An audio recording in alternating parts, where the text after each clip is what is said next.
What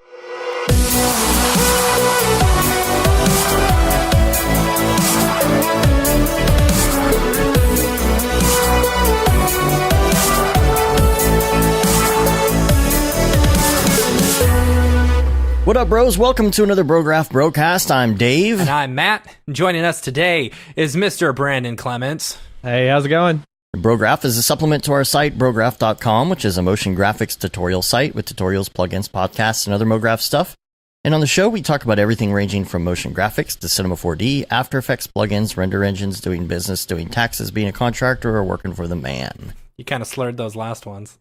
And we got a lot to talk about today. Brandon's here to talk to us and share his wonderful, wonderful notes that he took at Siggraph. Yes. Because we didn't get to walk around and see anything except for Maxon. We were working pretty hardcore, you know. We got a couple of interviews outside of the Maxon showroom floor, you know, but like Brandon was out there. He was hustling. So we're gonna let him do all the work today. Mm-hmm. And I'm just gonna sit over here and ride my Skype levels because Skype is terrible.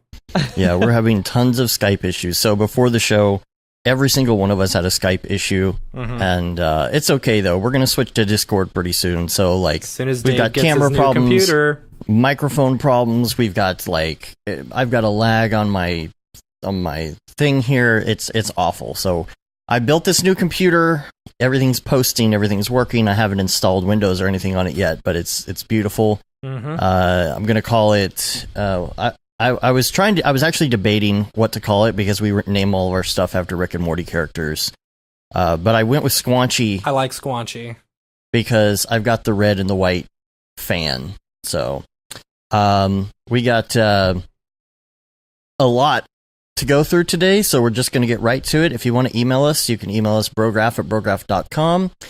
As far as the computer, I guess some people have been asking about the computer and the specs on it, so I should just go through that real quick. Dave.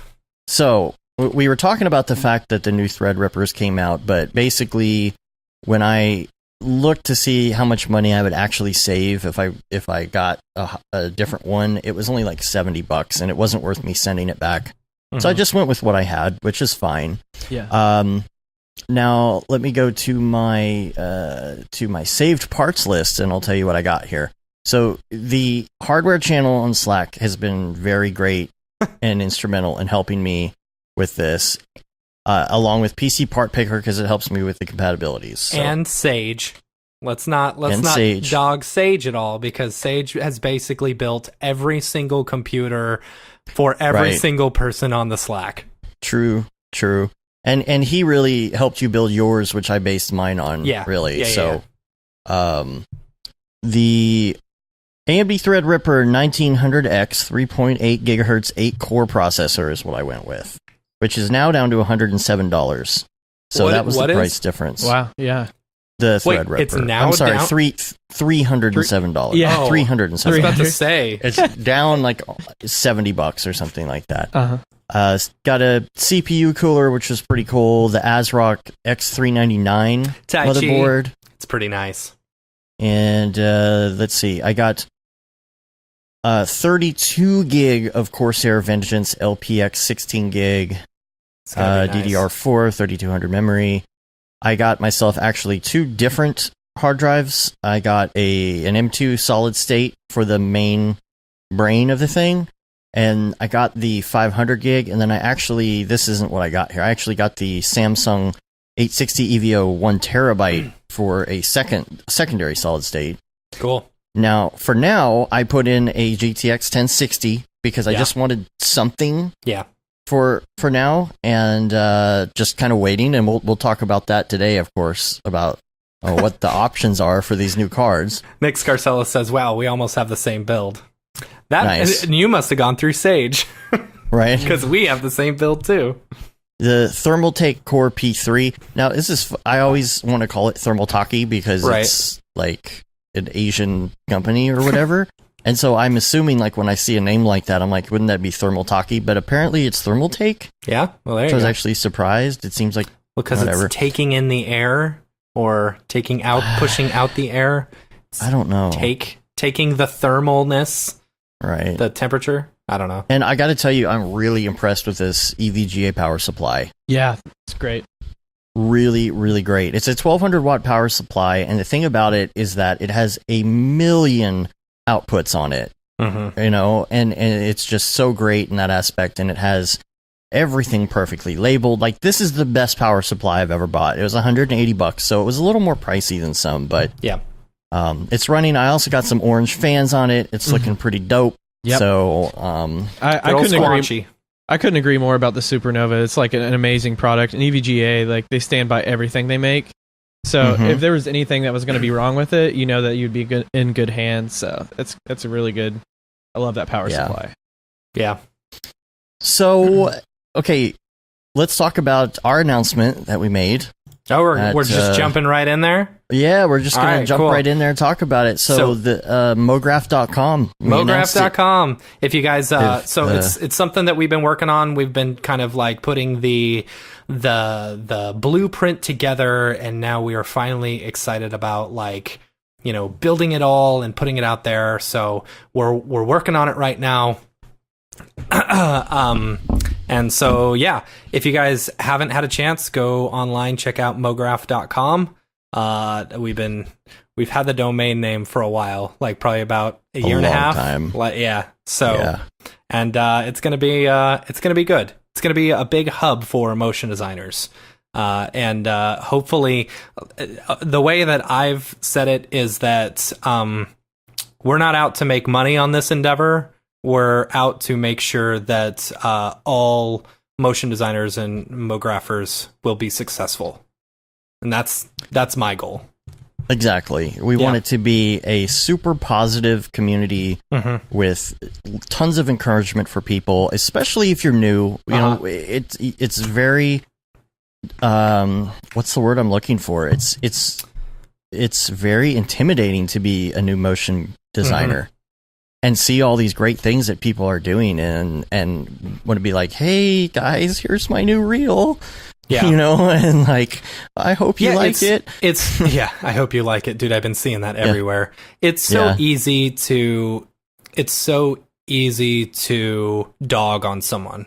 You know, it's easy to see the bad in people's work that they put out there. You know, if you're on the Cinema 4D subreddit or any other place, it's really easy to just like be like, that's crap, you know. But maybe instead of doing that, maybe be more encouraging. I was talking to Nick Campbell about this at Siggraph, and I was like, dude, you are like one of the most positive people out there when it comes to this stuff. And like, almost like, you see Nick Campbell talk about this stuff, and me personally, because I have trust issues, you know, I'm like, what's your angle? What are you doing here? You know, but it really just turns out everybody has an angle, right? Like Christmas, no.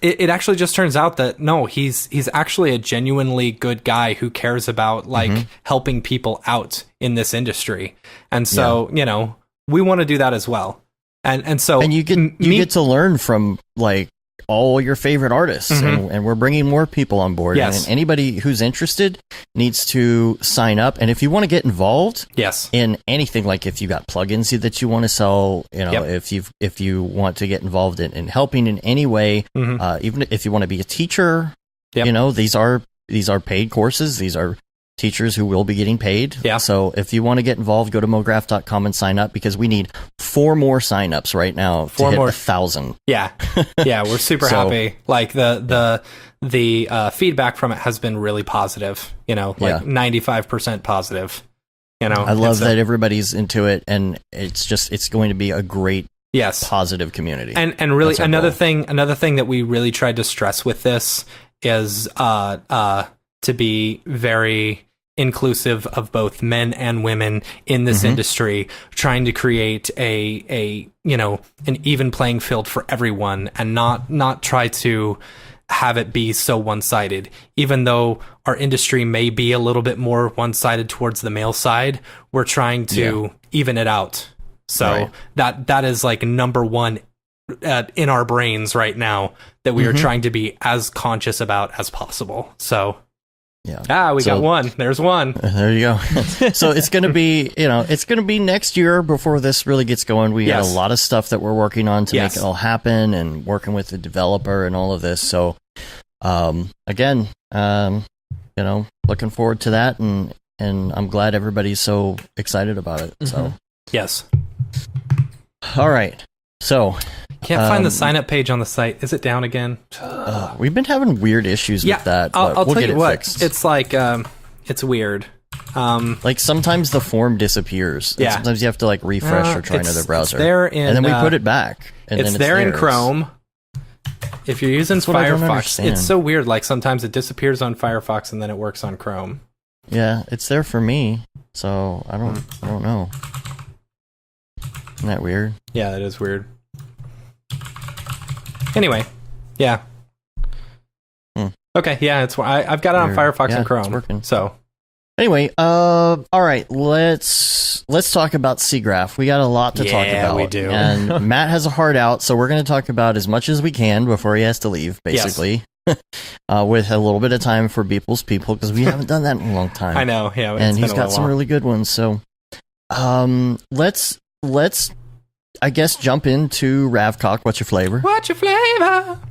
Yeah, this was a big one, I think, because okay, so first off, I want to give a big shout out to Otoy, because the first day, first off, their booth, way killer, way better than last year. Like the fact that they had Jake there, actually showing off Octane, and they had a ton of cool stuff, and like they had like 8. It was double stacked 4 8K monitor or 8K TVs and stuff. Like it was a huge display, and they had Ariev stuff on it, and Zach Corzine stuff, and who was the other one?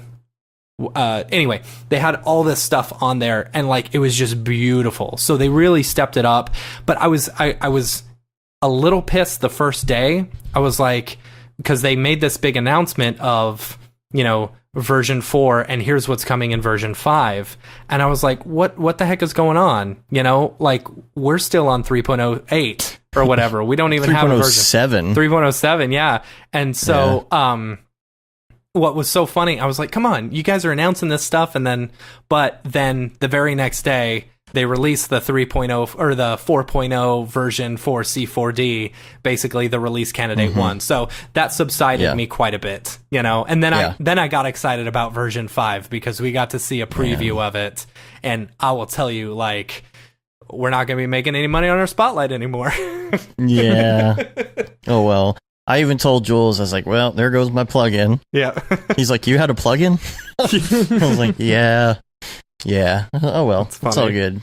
We'll have to make a new cool plugin. Right. So there's always something to fill.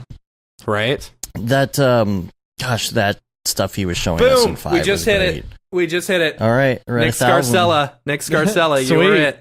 You're the 1,000th. You're the winner. You're the winner. We'll send you a t-shirt. We got t-shirts already. Because when you launch a new product, the first thing you have to do is make the t-shirt. Right. Who cares about the actual website, content. Right? Right. We've had the shirt for like a year. Right. I've been wearing the shirt. I've actually probably, if you go back to previous episodes, I've probably worn the shirt on the podcast. Yeah, it's an Easter egg. Yeah. That's why if you're in the chat, my name's been Mograph for the past year. People are like, who's this Mograph guy? No, it's me, dude. All right, well, I've got a ton of stuff on my list, but here's what I think we should do. Brandon, I think we should go down your list, and if there's anything that you don't cover because your notes are so extensive, then we'll come back and I'll mention it. So just, I guess, I don't know if you have any particular order, if you want to start on anything specific, but let's have at it. Well, I guess the way to kind of frame the conversation of Siggraph, if you haven't been, or if you're not familiar with what the show, actually has going on, there's more than just like the exhibition floor. I mean, the exhibition floor compared to other trade shows is kind of intimate compared to like something like NAB, right? I mean, NAB's show floor is like amazing. It's huge, and the concourse is at Las Vegas. So it's a little bit different vibe at Siggraph. A lot of people who are there are researchers, developers, software gurus, people who are currently working in the industry, and then you have all the different segmented industries like entertainment, architectural, engineering. You have so many different people just in like certain specific fields. So it's really hard to kind of envelop what Siggraph is. It's kind of something you have to experience. And me just walking around and trying to figure out where to go was just pretty daunting this year, because you would just run into so many different people, that I haven't seen in a long time, industry friends, colleagues, people that I don't really get to see face to face with. So, this whole idea of sitting in on talks and courses and lectures and technical papers, you really have to like choose your time wisely, and before you know it, the week's up. So it's like it's really hard to like see absolutely everything that you want to see, especially with a huge unveilment like what NVIDIA did. Pretty much kind of rocked the whole conference with the new products and stuff. So so that kind of bled through so many different talks, and it did. And I was kind of like trying to chase that down and trying to understand like, well, as a user who uses this CUDA technology, like, what does it mean for me? What does it mean for other people who are using it? Like, what's the price point going to be on the GeForce cards, which we figured out like literally hours after. There were like people that were finding leaks. So it was they were really only showing off the Quattro cards. They weren't showing off the new RTX 20 series. That came about a week later. Yeah. I don't understand why they don't just do all that at once, but well, I think the way they framed like the actual presentation was we're speaking to professionals, so we're gonna tell you exactly, gonna be showing off the professional cards, quote unquote, right? I mean, like that's still a debatable thing, especially with like how many people use GeForce cards professionally to create graphics. So their whole like market, the way they split those two products is interesting. But but as soon as the Quadro was unveiled at the keynote, because I wasn't expecting a brand new product or a brand new technology or any of that. We were just expecting, from what my perspective at the conference was, there was an announcement with Autodesk. So that's what I heard through my like Siggraph friends was, oh, you gotta make it out because dude's going to be talking about Autodesk stuff, so it's going to be pertained to entertainment industry or architectural, like people were trying to guess what they were like partnering with and doing. And of course it was like, integration with their software and Arnold and everything else. So that was really cool. It was exciting. So trying to figure that out and then just going in there, not knowing what was happening was an experience I'll probably, soon won't forget. It's like pretty amazing. So, I guess I'll go through like kind of what I sat through and what I experienced at Siggraph, and I'll just go in chronological order of like my experience. So, of course, I got there early on Saturday to help with the creative development team, so I was contracted to do some graphics. So I was working on that, like the first day and into Sunday for Papers Fast Forward, which went amazing. Munu, who led the creative development, did absolutely amazing. She's definitely like one of the best leaders I've been a part of, like in terms of team stuff. So everyone who organizes Siggraph in the different how should I say aspects of the conference, they're all incredible people who are working in the industry. So that was really cool. It was a fun experience. And then after Sunday, I started going to some production sessions. So I sat through an amazing Blade Runner talk because I absolutely love the new Blade Runner film was amazing. So I got to hear from Double Negative, Frame Store, and MPC London, who all worked on that. MPC London broke down like the digital double of Rachel and like all the intricacies of trying to match a CG double to something that was shot in the 80s, which was pretty amazing. They literally would recreate shot by shot these different scenes of Rachel, and they were showing that to like the director and DP, of course, was Roger Deakins, and like they couldn't figure out which was digital and which wasn't. So hearing that was just amazing, and the speaker was fantastic. So seeing that breakdown, talking about let's see, they used RenderMan to actually do some of the stuff, the caustics in the eyes. Cool. Yeah, so they went really in depth. So I have like just notes of me just furiously typing on my phone. You're like Kermit on the typewriter and stuff. Yeah, exactly. You know, the GIF. Yeah. That was me trying to get his like idea into my notes. So I'm gonna be sharing this in some form or fashion. So I'm sure there's gonna be links somewhere when it's all. Yeah, we'll put it out there. Yeah, because going through this is just kind of like train of thought and what he was saying. So they did pretty much everything was in Maya and RenderMan to kind of match those two performances. They had 189 blend shapes for the face, 75 different tweaker skin controls, 274 controls just for the face for the whole rig. So there was like rig controls, there's tweakers for skin sliding, and then there was blend shapes.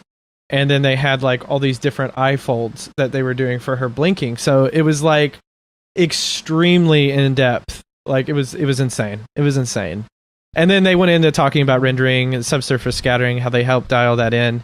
The peach fuzz on her face, like they nailed that. And then they were talking about skin and hair and stuff like that. So it was absolutely amazing.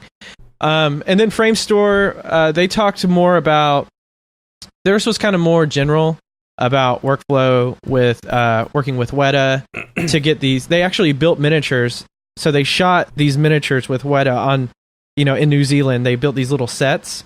There's this like amazing junkyard scene where he gets where he crashes, and there's like all these ships and stuff. So that was all miniatures. They scanned that with LiDAR and cleaned it up.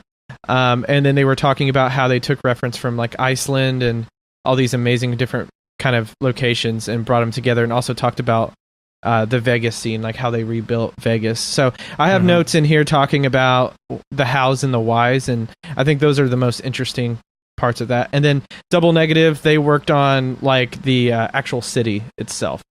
So like cool. the Brutalist city and the overhangs and how they actually made the structures. They only had 200 buildings for the entire city.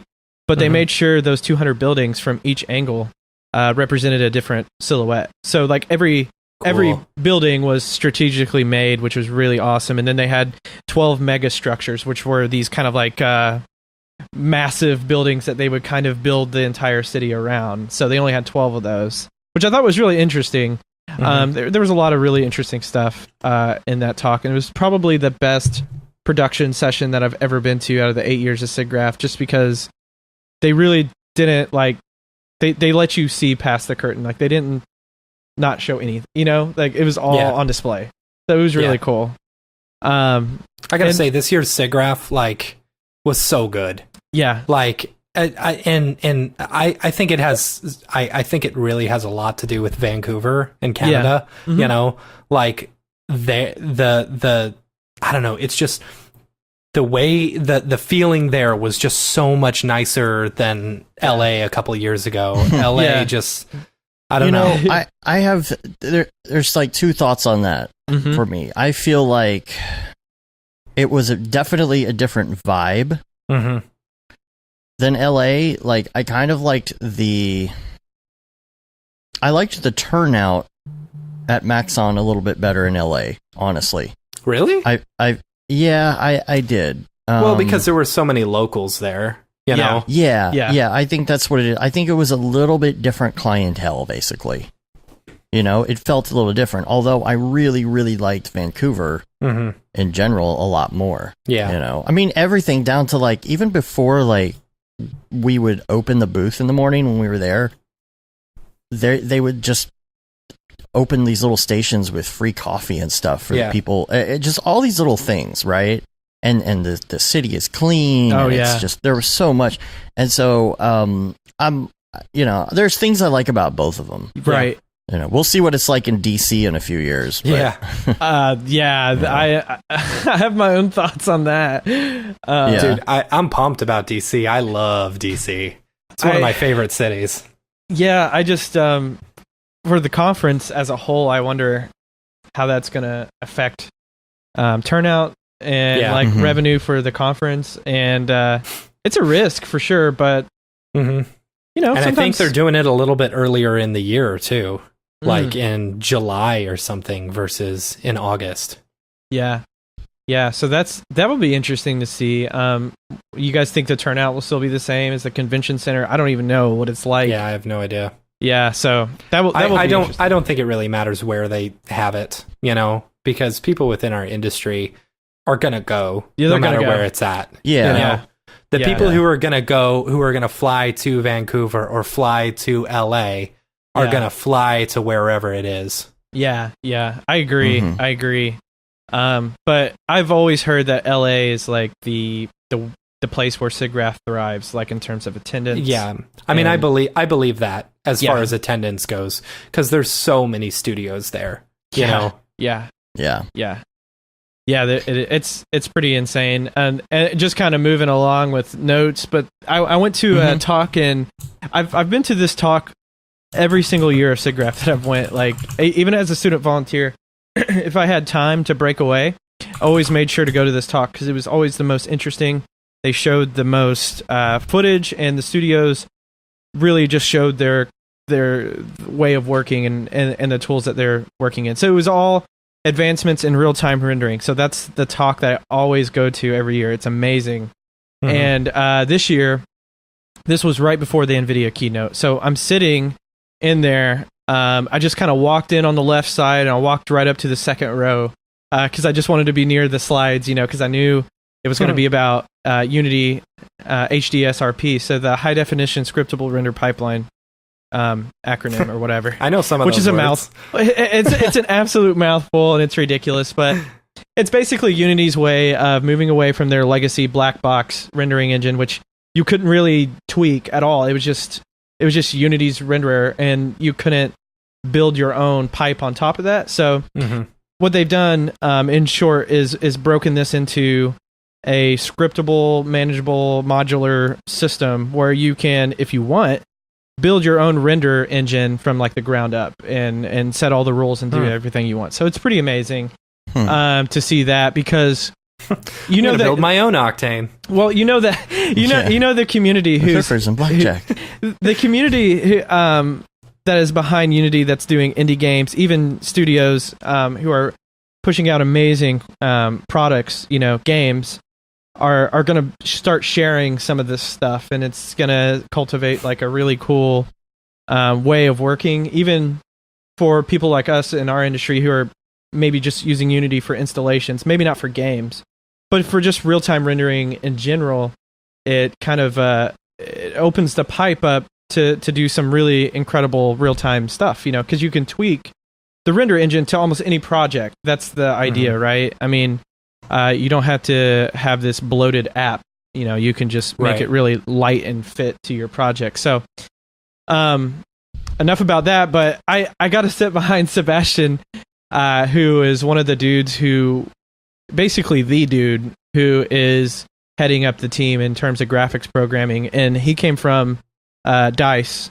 So the Frostbite engine and all that technology, which is probably arguably one of the most photorealistic types of engines for AAA games. Everyone kind of knows it's beautiful, and it's been used on the Star Wars games and all that stuff. So you have like a brilliant mind who's just like right in front of me, which was pretty amazing. So I got to talk to him just a little bit. Super nice guy. But you geek out a lot. Yeah, are you like kind of fangirling? Yeah, I couldn't help it a little bit. It's hard not to, because you appreciate everything that they do, especially like he's so responsive on the forums. Like when HDRP was starting out and people were starting to move over to the scriptable render pipeline to test, he was so active on the forums. I'm like, how are you working and answering questions? Like it was pretty insane to see. But they've added some amazing features into it. One of which is coming soon is real-time area lights. They already have real-time area lights, but you can't calculate real-time shadows. So that's going to be that's like feature. The RTX off and RTX on, right? Is that what we saw? Well, I mean, in order to get real-time area lights, I mean, I've heard all you have to do is turn the RTX on, right? There you go. That's become such a funny meme, honestly. The memes are great. That's been absolutely hilarious to see. But this is like out of context of like RTX. This is just like modern day. Well, I shouldn't say modern day because that includes RTX. This is like current Pascal and before, like, rendering with just HD render pipeline and having shadows appear with area lights. Pretty exciting stuff. And I've said I've attended this talk each year, and there's always a new way to approximate that. And it's just crazy to see how they've been building to this point. And I'm hoping to see like shadows with real-time area lights maybe in 2018.3 or something like that, where the way they have it now is they have if anyone's familiar with how Unity works in the package manager, they basically separate all these different components into a nice UI. So anytime they update it, you can just go to the package manager and just say update, and then it will update it in your project. So the goal is to have these teams working on modular portions of Unity so that it can stay as modern as possible and stay up to date. Cool. So you're not waiting for a new version of Unity. You're waiting for a new package that can come into your project. So that's way faster than shipping like R20 or R20. You know what I mean? Like how software cycles go. So there's just I don't even think I could explain some of this stuff because my notes are very much geared towards like why HDRP and like why it's amazing and how you can utilize like the deferred and forward engines. Like, I know some of those words as well. Yeah, it's pretty amazing because like you can customize each shader and render in different pipes at the same time. So you can have like a deferred scene and like a forward like shader, like a forward rendering shader. So there's all this really crazy cool stuff that they were talking about. Can I shift gears just for a second? Yeah. And just ask you a question because this is my dilemma. This is where I'm at right now. As someone who uses GPU render engines and who has just built a computer with a brand new shiny 1060 in it as a placeholder, what in the world should I buy? Are you talking about like to replace? To fill up those slots with graphics cards, what should I buy? Okay, so I would like to interject before you start telling us what we should buy. But in fact, I don't want to be that guy. I just have a little bit of information, not well, here's the thing. Here's the thing is you got to see all of this stuff, and I think one of the questions that I keep seeing over and over again in Slack, online, on Facebook groups, and all this other stuff is, do I get something that's already out there? Do I buy a bunch of old 1080s for a good price? Do I get a 2080? Do I wait for like a sweet RTX card? Is it something that's even useful for Octane? Like there's so many questions. Right. I'm like, am I going to be spending too much money? Is it going to be overkill to be getting one of the crazy RTX cards for what I personally do? Like there's so much. I'm just like, I don't know what I want to do. Yeah. See, I don't know. See, in an ideal world where I have infinite funds, me personally. Yeah. Well, maybe not infinite, but a fair amount to put towards cards. Yeah. I would probably I would love to be able to do one of the Quattro cards and then load up the rest of my slots with like 2080 Ti's. Yeah. I don't know. That's a thought. And then I would love to be able to do the, the NV link, now that you can actually like link those together and to get the RAM, to get the VRAM. The VRAM. Yeah, the like frame combine buffer. the VRAM. That would be awesome. Yeah. And I think it really it's a hard question to answer because you're answering a question with a question. Because it's like, you're asking like, what do you think I should buy? And then I'm going to respond like, well, what are you doing? Like, what's your main, what's your focus? Like, okay, Octane. I'm just straight up say Octane. Okay. I'm going to be using Octane, maybe the occasional Redshift, but mostly Octane. Yeah. Mostly Octane. You got a fresh computer. You get to put whatever you want in it. And no restrictions on funds and everything? No restrictions on price to begin with. Let's start with no restrictions. No restrictions, of course. I think, everyone would, if they could, they would go for the Rolls Royce. So it's like you would want to have unlimited capability currently with hardware right now. So that would be the Quadro 8000, right? And then you would have two of those, and then you do NVLink, and you have a 96 gigabyte frame buffer, which is insane. Yeah. Yes. Yeah, and I don't even know the stats on how many CUDA cores that is. Not counting right. RTX cores, which is going to be measured in gigaarrays. So what is that? Tell me, right? Tell me, okay, as far as Octane Bench goes, normally we were measuring everything by CUDA cores. The amount of CUDA cores would, almost whatever. So is this going to improve everything based on the? Yeah, that's such an amazing question because it's meme phrases and stuff gigaarrays. Well, and I mean, I know VRAM is a factor too, but before all of this happened, we were looking at the possibility of instead of getting a bunch of 1080s, getting one Volta. Yeah. See, and it's hard to say because there's all these statistics, and it's hard to kind of make a buyer's decision off of numbers and statistics in terms of how does that relate to your everyday? How does that relate to your gains from now? Is that a 10 times leap? Is that an 8 times leap? Can you build that in on projects? How does that work? And to start billing these in on projects. You got to start billing them in on projects. Right. Yeah. I mean, there's always a hardware cost because you're using the hardware to create the images and all that. So, that's a way to structure it in. But, sorry, to answer the question, all right. So here's what I'm thinking. All right. Is Volta still a good option at this point or not? And do you think are they shortly going to update to are they going to have a Titan RTX? I mean, I would assume. Well, I guess the way to answer that is what market was the Titan geared towards? It was geared towards high-end gaming, right? That's what they were using it to and professional rendering, right? Yeah. I guess from Nvidia's perspective, who was the target audience for them? It was probably high-end gamers, right? You want a sick PC, then you're going to have to get this Titan X or Titan V because blah blah blah blah blah marketing material.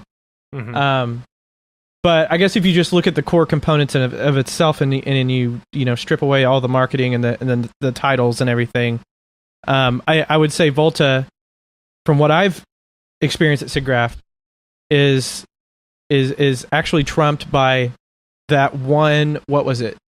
Quadro 6000 that was running the real-time reflections demo. So it depends on how you measure it, and if you really want to get into real-time render, real-time ray tracing, let's say. You want to be out of the gates. You want to be creating amazing projects for that. You do not want to buy a Volta for that because obviously we have brand new hardware to help the heavy lifting on real-time ray tracing. So you would have to go.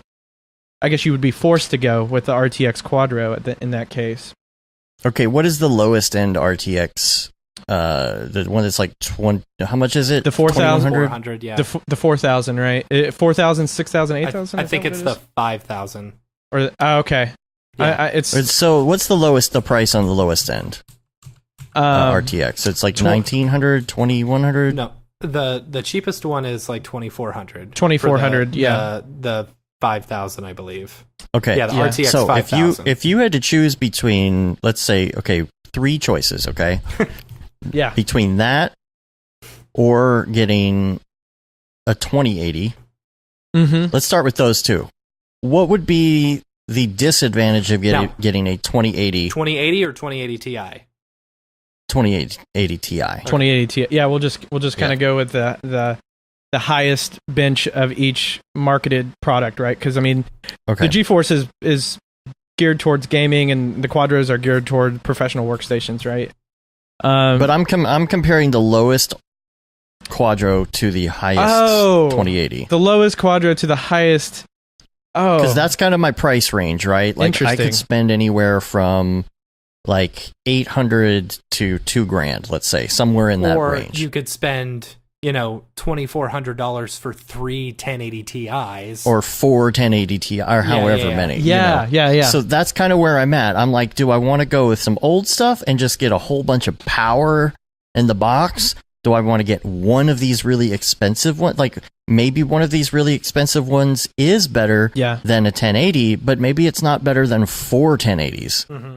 Yeah, that's right at the moment. That's a pretty serious question. Like that's really interesting because it's like it's a great question. I can't answer that. Yeah, exactly. Like in terms of just like buyers, like perspective, I would totally just go with the 2080 Ti's, right? And then stack those. But I guess you run into limitations. I believe the NVLink for the 2080 Ti's is only valid on 2, right? Like you can only have 2 cards. Yes. With the Quadros, so, which you could put 4 cards in there and then NVLink 2 of them. So then you've got like 22 VRAM on each one. Yeah, because I think they're 11 gigs. Okay, yeah. So 22. I'm gonna pull which up. Which is still like the thing is the projects that we do are not ever so intense to the point of where we have like 40 million polygons. Yeah. Most of the time, we're talking also, 2 to 10 million polys. Right, we're also very efficient in our builds. Yeah, in our builds. Yeah. So, like, I've never run into many VRAM problems unless I'm on my laptop. Yeah. So, and this just kind of like light bulb went off. I mean, most of the people that they were talking to at that keynote was basically like, and they showed graphics of this. So it's not just me, but they were literally saying, take your CPU farm and put a server rack here of the Quadros and let's see how that scales and like what power consumption and everything. So yeah, it totally depends on like what you're doing, what you're creating, how big your frame buffer needs to be. Obviously if you're doing something for feature films, the whole frame buffer of 96 gigs, that's for like people who are working in insane teams and creating stuff with Arnold and that traditional pipe, and what's the benefit of doing CPU versus GPU? So I think that's like geared towards that conversation. But for people who are doing like smaller scale projects, something that's like 3 to 4 weeks long projects, something that you just can't cram that complexity into, I think the 2080 Ti is definitely your best bet from those two perspectives, I guess. So you think I should? Okay. I don't know. I'm trying so hard to figure out what I want to do. The thing is, I can always get something else later. Yeah. And I'm trying to build this thing to be a powerhouse. So maybe for me, it comes down to, do I want to go 2080 or 1080 Ti? Yeah, I would do 2080. Yeah, I would just do 2080. I mean, then you're at the top tier GeForce. You have RTX cores. You have the new Turing architecture. You have all the bells and whistles. And if you have to buy right now, because the way they turn these cards over is pretty insane. I mean, what we're gonna see. I don't know. I think the new architecture, and the I think it's gonna be. I think it's going to be a significant jump in comparison from the 980 to the 1080. Yeah. I think the 1080 to the 2080. How much is it again? That's 10 extra, right? Yeah. You're just talking one. Yeah. How much is the 2080 Ti? It's MSRP 700, but the Founders Edition is 8, I believe. 800. And when does it come out? In like a week or so.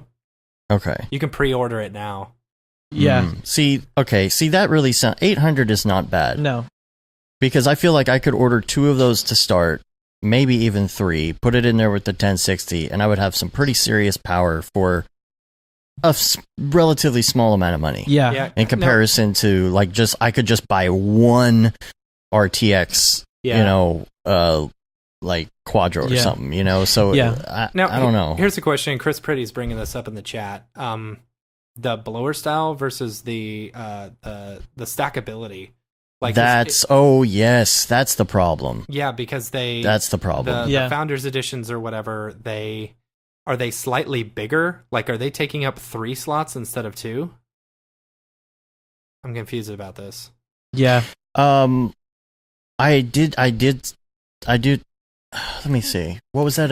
Was it a 2080 I saw? That was like a 3 slot. I can't remember. Somebody was like, "Oh, this is so wide." I don't remember if it was that or the Quadro. But Right. Yeah. See, that's a whole nother layer of decision making that you have to come up with. And yeah, I guess just to answer like 1080, 2080, I would rather be with the RTX platform right now. Like if you can swing it, because there's so much that like the RTX platform provides in terms of just like APIs and SDKs, like for cutting edge graphics. Like that's, I mean, you have like MDL and USD support. So I've yet to see like universal scene description affect me personally, but from what I've seen, like of other artists and studios using universal scene description, seems like a dream. It seems like the actual format that should be taken over for like all interchangeable DCCs. Like, you know, it'd be great if I could get like a USD from someone working in Maya, bring it into C4D to do some type of, you know, effect or finish a shot or whatever, you know? Right.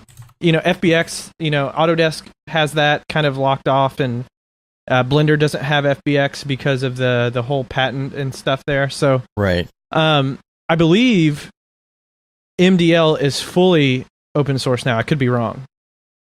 Well, my hang up though, like, okay, so like I'm pretty convinced I wanted 2080 then. But my hang up still, and what they're saying in the chat room as well, is the blowers. I'm gonna run to the restroom. Yeah, the blowers. Okay. Yeah.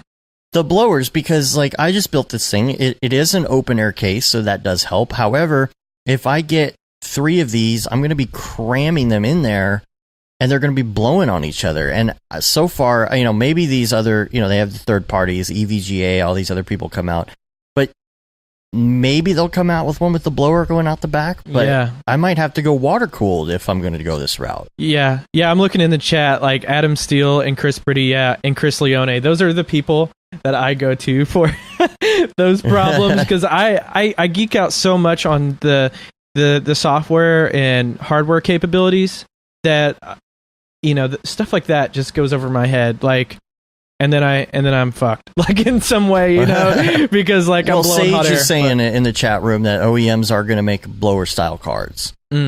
So, you know, Nick Scarcella is saying waiting for the MSI Seahawk version.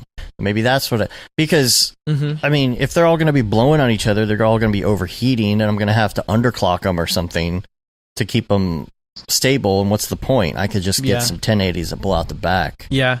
You know? Yeah, I'm actually having to get some. I'm just watching the chat, but I have to get a new case for some of my slaves just to be more efficient with the heat, basically blowing around in those cases. So, yeah, that is awesome that you guys brought that up, because that's, I think, one thing that people do not talk about. Especially me, I don't really talk about building PCs or what you should buy, what model, what type of fans, all of that stuff, and that's very important. Like, it's very, very important. And I did notice as well that it still has like DVI or whatever on this version, and that's another issue, because everybody has been having to cut off unsolder and like cut off these DVIs in order to make their water cool rigs work. Right. And it's like, I don't want to do that on a brand new expensive card. No one wants to do that. Yeah. I mean, sometimes you got to, but you know, people like me, I'm not doing that. Like, I'm gonna mess it up. I'm definitely gonna mess it up. So yeah, for this talented, skilled people out there, that's pretty awesome that people are modding to make it work for their purpose. That's pretty awesome. And that's what kind of like pushes me away from doing the water cool in general too. Is like I see all these people on the Octane Facebook group, and they're talking about, especially like Tom Glimpse. You know, they're like, "Oh, I'm just taking these things off." Yeah, he's another one too. That's amazing. Unsoldering all of this stuff, and then I'm putting on water cool, and I'm like, man, if I screw this up at all, you know, if I make one wrong move, I ruin the card, or God forbid I screw up the water cooling and it leaks all over the computer and ruins the whole thing. Right. I'm just like, can somebody make this pre-made? I'm surprised there aren't more pre-made water-cooled solutions out there, but yeah, me too, actually. But it always goes back to the argument of like the guys who are really, awesome at like creating all the pipes and like making everything really efficient. They'll just, they're always the ones with the solutions. So, right. Well, what about you? What are you gonna do? That's a great question. I have no idea. I'm still. Are you gonna wait a little bit or? Yeah. So personally, I'm still kind of waiting for some cash flow from this year to catch up to even understand what my investments look like for hardware, at the end of the year. Right. So I'm definitely waiting to end of the year because I own 16 of the 980 Ti's, and jeez, I'm not gonna just revamp all of that at once. Yeah. So is it just my main workstation and then, breaking down all the pros and cons there? But, the 980 Ti has served me well for the work that I do. But yeah, I got 5 of them. Yeah, it's served me well. I just, it's a VRAM thing, and, it's something that I need larger frame buffers for projects that are more ambitious. What is the VRAM on those? I don't even remember now. 6 for me. It's 6. Oh, it's 6. Yeah, which is so puny to like some of these other like cards. It's insane. But then again, there's like there's the whole super cheap 1080 Ti's, and it's like you could always get some 2080s later on. Yeah. Still, like how cheap? How cheap are we talking? I don't know. What was Gurnge getting them for the other day? I don't know. I'm gonna look it up. Yeah, 1080 Ti Founders Edition, right? Yeah. So on I guess eBay right now. See, 615, 550. Okay, there's some 550. Here's one for 405. But that's bidding. Let's do buy it now and see what we got. Yeah. So if you have no interest in RTX or any of that, then I would probably take advantage of the price drops right now on some of that stuff. I mean, they're still kind of expensive. But if it's 500 as opposed to 800, like that's really not that big of a difference. I'm not seeing any. Yeah, I'm not seeing any for 500. Like the cheapest one is 550. And who knows how beat up those have been. Right. How much mining has been done on them. Yeah. Right. Yeah, exactly. Well, it's an up in the air question, I guess. Or anything under $500 is a good deal.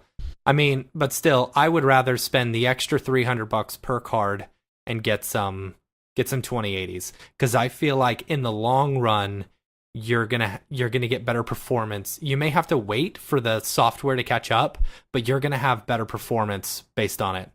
So you only get 3 2080s or 2 2080s versus 3 or 4 1080s.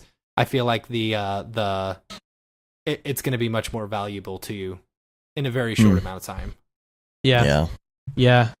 I mean, there's so much like with the RTX platform that it's kind of, it makes your head spin. I mean, like the possibilities of what can happen with it. That's what I'm most excited about is optics, the AI, the rasterization, the compute. Like that stuff to me is pretty groundbreaking. But am I going to take advantage of all that? Maybe not. I don't know. But it just depends on where you are, like the projects and over the next few years. Yeah, the projects and what you're doing and what you're interested in and where you want to go and all that stuff. For me, the real-time ray tracing is like I did not expect to see that at Siggraph. Like that's pretty that insane. Was a surprise. I mean, seeing that at GDC, they made it seem like it was just a demonstration. Like, oh, yep, it can be done, but you're gonna have to have 4 voltas and like all this crazy stuff to make it happen, right? And then they just start showing it after Siggraph, especially with the GeForce cards, and you're like, no, this technology is going to be available for everyone, who's buying high-end PC games. RTX is we're already working with all these people who are using it like in Battlefield 5 and Tomb Raider, and like you see all these examples, and then you start thinking, oh, okay, well, this is probably in arm's reach. Like we may be close to seeing like RTX technology being in Unity or being inside of Unreal like very soon, and start developing and tinkering. So like that to me is like really exciting in the short term. In the long term, I think we'll look back at Siggraph 2018 and be like, oh yeah, remember when that happened? Yeah, that was crazy. Yeah. So, especially with AI compute. This would be a good Slack channel conversation, I think, moving forward, is get everybody's input on that in the hardware channel and see. And I wanted to also mention the fact that in our Slack, it's been open registration for quite a long time now. Yes. We are going to start limiting it a little bit. You can still get in. We're not doing like a, you don't have to audition or anything. But we are gonna close it within the week, and we are only going to do like once a month open enrollment type thing. Just to kind of keep things, we want to monitor things, we want to keep things a certain way. We kind of have, there's kind of a feel to our Slack channel, and we want to make sure we maintain that, and we just don't have like a big influx of just random people. We want everybody to know each other, and recognize each other. And I think if we had like, it would be great. But if we did have like 500 people flood into there at the same time, nobody would know each other anymore. Yeah. So I think to keep that sense of community and the sense that people know each other, we're going to start doing a little bit of limiting. So just if you haven't signed up, this would be the time to do it, because come join the conversation. Do that. It's good conversation. And speaking of conversation, here's something I wanted to talk about, because besides all the stuff on the floor, hold on. The new technology. Okay, so you can't just jump away from Siggraph yet, because no, we're not jumping away from Siggraph. This is Siggraph. We haven't even touched on the new R20 stuff. How much we got to play with it, and how incredible it is. Okay, but quick sidebar. All right, sidebar. Because you were not here for this, but this was hands down my favorite moment of Siggraph. And not everything happens on the show floor. And Brandon, you're going to know exactly what I'm talking about, because my favorite part of the week happened right at the end of the entire thing. Thursday night, right before we went to bed. Do you remember what I'm talking about at the hotel? Yes, definitely. It was amazing. You're talking about okay. We're sitting there, and we won't go into all the details of this discussion or whatever, but this is one of those things where you get to know people and you have these kind of conversations in the background and these moments. And there was this moment where we were all sitting at the hotel bar at our hotel and talking and stuff, and Brandon, you had come over, we were chatting, and Maxon Rick was there, and he was saying something, and I don't know exactly what he said, but Brandon Parvini was at the bar across the way, and like something Rick said struck a chord with him, and he turned around and like said, well, let me actually tell you something. And he went off on this TED Talk like rant. For like 30 minutes while we all sat there with our mouths like dropped. Like it was the most like epic thing we had ever seen. Seriously though, I have to tell you though, I met Brandon Parvini like the one of the first nights of the first dinners, and I could listen to that guy talk for hours. He's like a great speaker. He is one of the most interesting people I have ever met in my entire life. Like I just want to listen to him talk about the industry and about everything. I was so excited, like interviewing him and stuff like that. It was good conversation, and the stuff that he's working on is like great, super quality. Well, Brandon, what were you going to say about his rant? It was just like something that I've wanted to hear for a long time from someone who has used the software and used other software, and like what's happening right now with the cycles of everything, because everything he said was just so ground truth. Like it was just so, and it was presented in a way, like the way he spoke, and the way he worded things, and like he was so entertaining to hear him talk. He was funny, but he was also like pinpoint, like sharp on every little thing. Mhm. And I know we're being super glossy about it, but how would you sum up what he was saying? I mean, he was kind of he was essentially. Oh, that's funny. Maxon Rick's in the chat right now. What's up, Maxon Rick? Rick said, "I think I'm going to bed." Yeah, and that's when he started a 30+ minute conversation. Yeah. That's what it was. But it was just so good. Like, he was essentially, in a nutshell, he went on a rant about what he really, really wants out of R20. Or not R20, but moving forward after R20 and why. And it was almost like it wasn't a lecture. It kind of had a feel of like, no, here's what you guys need to do, but not in a condescending way. No, in a like, I really have faith in this company. But he also said like he was just so blown away at how great it was to talk to the engineers. Yeah, and how they listened to him and like the whole thing. It was just such a moment. It's like. Yeah, that's why you almost go. wish you had a video of it. You know, that's why you go to Siggraph. It's like that because you can have that face-to-face interaction, and you know, I totally 100% agree with what you just said. Like it was a really fun conversation. Like everyone was very much engaged in it, and and it was great. Yeah, Dude, Parvini's the man. He is. Yeah, he's you can tell he's got a lot of perspective and experience, and yeah, I really respect everything that he said, and vice versa. I really respect like where everything is headed with Cinema 4D and like where they are in the industry and like the competition and like how that's stacked up. But because I mean, like, what other software company can you just go and talk to the devs face to face? You can't do that at Autodesk. I mean, you can't do that at Side Effects. I mean, all these other software companies have like a roadmap or agenda, and they don't care, or they don't want to hear about like what the users are experiencing as much as Maxon. I've never seen it like that on that scale. And that's why I was so enthralled with Maxon when I first like went to trade shows, because I was like, this is different. Like everyone has a voice and everyone's experience is valid. It's like, that's pretty shocking. Whereas, you know, if you were to approach someone from Autodesk, if you don't work at a large studio, then it's like, you don't know what you're talking about or whatever. Yeah. Here's a funny Maxon versus Autodesk moment that I had. Let's see. The guys over at Autodesk came up to us and they're like, hey, no.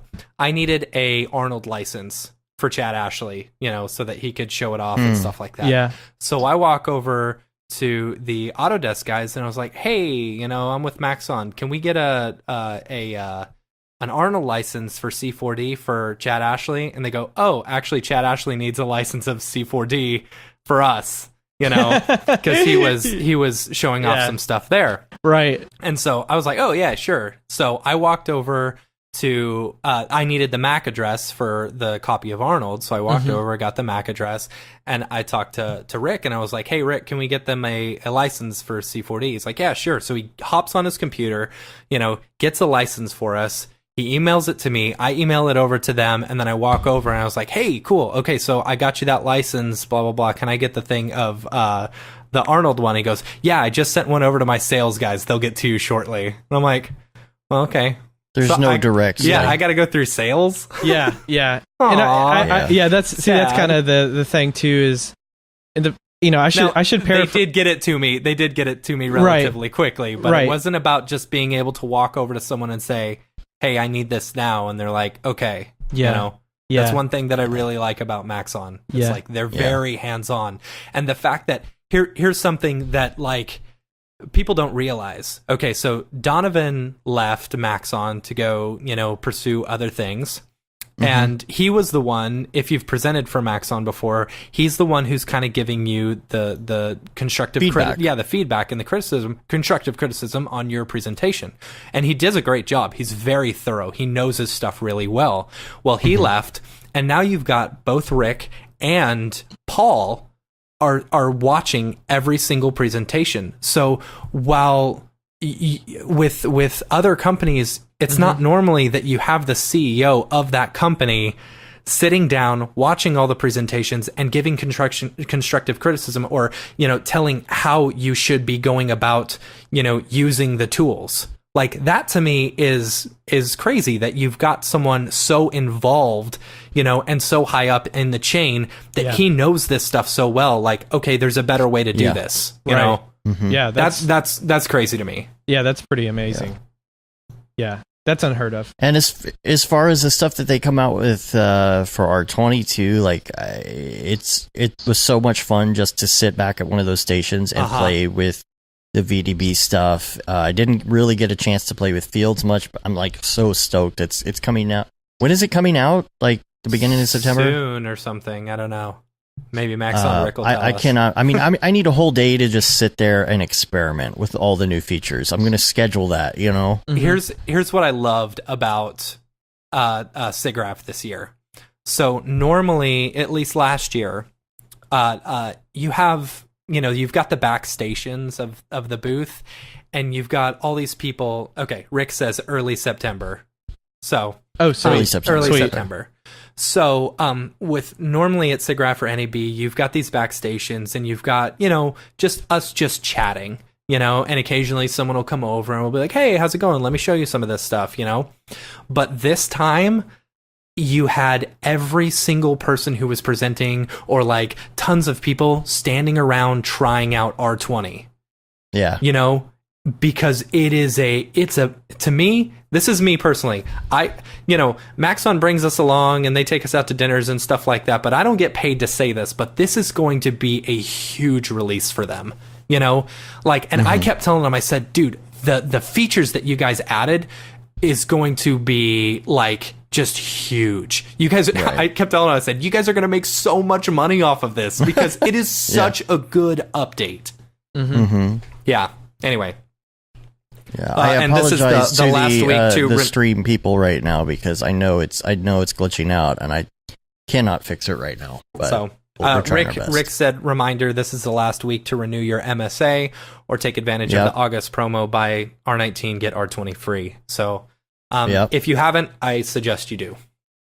Anyway, yeah, it's so worth it. It's so worth it to do that every year. To have that, and for Cineversity stuff too. Oh, right, yeah. There's a lot. So, all right. So let's go back to your notes a little bit. Okay. I want to hear more. I know you've got extensive notes, and there's no way we can get to all your notes. But but what else do you have? Like, if you could go in order of like the coolest things. Yeah, I won't go into detail, but So we said advancements in real time rendering. Which was led by Unity, and then I had to leave that talk in order to get in line for the keynote and get my little NVIDIA sticker on my badge so I could actually access the talk. I sadly had to leave part 2 early. There's part 1 in the morning and then part 2 in the afternoon, and it's like, I think each of them are like 3 hours long or something. So part 1 and part 2. So I think you can imagine that with the conversation, if you've been here the whole time with Siggraph and what it's like, your day goes by so fast because you can't run from one convention hall to the next in order to get a seat or to see what you want to see or talk to who you want to talk to. Right. Especially if you're on the heels of going to something else. So it's insane. But then after that, let's see. I went to an NVIDIA real-time ray tracing talk. So this was really interesting. It talked about the GDC demo. What that was all about, why they were doing that, and talking about like how we went from like rasterization and ray tracing to path tracing, and now what does it mean for real time ray tracing, and will offline and real time ever be different? Will offline and real time be different forever? Is what they were talking about. That was really interesting, really cool talk, and these are led by. I shouldn't have to say this, but they're led by industry, like people who are doing this and making the moves, and it's pretty amazing. And then high performance ray tracing with optics. So, like what is optics really? Like what is the SDK? What is the API? Like how are developers using that? And then you actually got to hear from Isotropics, who makes Clarice. So it's Clarice, if anyone out there is not familiar, it's more of a production pipeline tool for layout, set dressing, interactive light directing.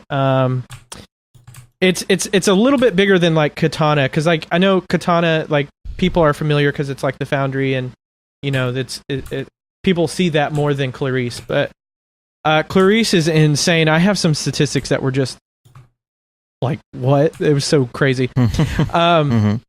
So optics has been integrated into like the latest version of Clarice, and they were getting over 100 FPS, 100 frames per second. I just want to make this clear: 100 frames per second in Clarice with 450,000 geometry. So that's just like not instances, just like 450,000 like geometries. Tries? No, just objects. Just objects. 450,000 objects. So that's about 16.8 billion primitives with the Turing architecture. At 16.8 billion, they were getting 60 frames per second. Sorry, I'm like still going through my notes. Yeah. 4.1 million geometries scattered.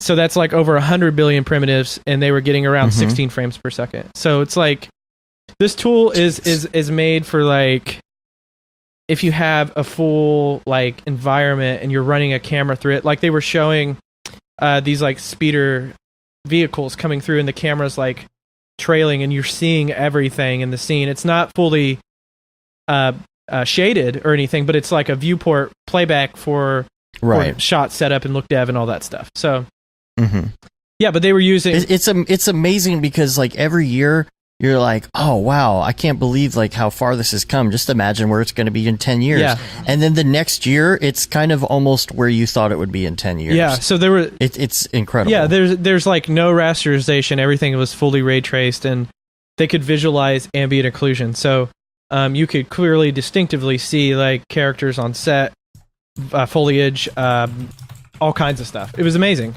And if you haven't seen Clarice, you should check it out. It's if you're a nerd like me, it's amazing. It's cool software. Hello, Clarice. Yeah, exactly. I always think about that. Had to make that joke. I always think about that. And then accelerating Arnold on the GPU with optics. So that was the talk right after that. So I don't know how to dive into this one because I am sure a lot of people wanted to know what Arnold was like on the show floor at NVIDIA's booth. And when I did the interview, when we were just chatting on the floor, Dave, I hadn't gone over there and looked at it yet. So that was all of my, that was me coming out of this talk. So the talk and what they had on the floor were two different things.